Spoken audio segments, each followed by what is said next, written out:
मात्र 9 वर्षों में जनधन खातों की संख्या 50 करोड़ के ऊपर पहुंच जाना एक ऐसी उपलब्धि है जिसकी विश्व में मिसाल मिलना कठिन है।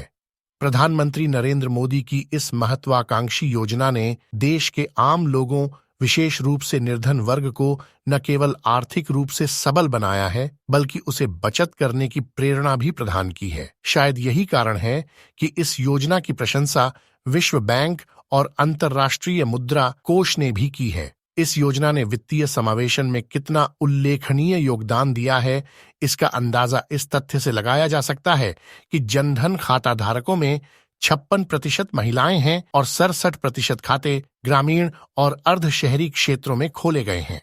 इसमें संदेह नहीं कि इस योजना ने केवल गरीबों को आत्मनिर्भरता की राह ही नहीं दिखाई, बल्कि सरकारी योजनाओं में होने वाले भ्रष्टाचार पर भी प्रभावी ढंग से लगाम लगाई है। चूंकि जनधन खाते डीबीटी यानी प्रत्यक्ष नकद हस्तांतरण से जुड़े हैं, इसलिए सरकार की विभिन्न योजनाओं का पैसा बिना किसी रिसाव के सीधे जनधन खाता धारकों के खाते में पहुंचता है।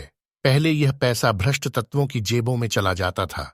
यह विस्मृत नहीं किया जा सकता कि एक समय प्रधानमंत्री के रूप में राजीव गांधी ने खुद यह स्वीकार किया था कि जन कल्याण की योजनाओं के लिए केंद्र सरकार की ओर से भेजे जाने वाले धन का केवल 15% ही पात्र लाभार्थियों तक पहुंचता है। यानी अगर सरकार 100 रुपया भेजती थी तो गरीबों को उसमें से सिर्फ 15 रुपये ही मिलते थे, बाकी सारा पैसा भ्रष्ट लोगों की जेब में चला जाता था। आज स्थिति पूरी तरह भिन्न है।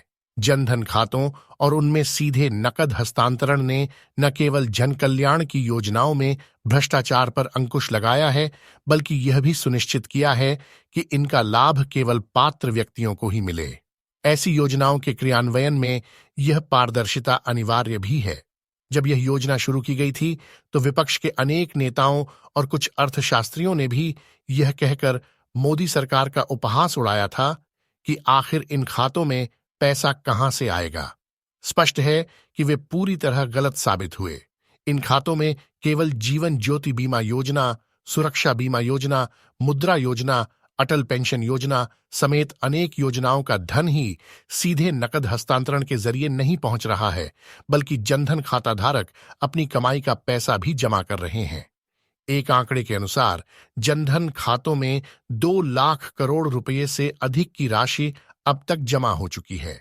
स्पष्ट है कि इस योजना ने करोड़ों लोगों को केवल आर्थिक संबल ही नहीं प्रदान किया, बल्कि उन्हें देश की आर्थिक उन्नति में भागीदार भी बनाया है।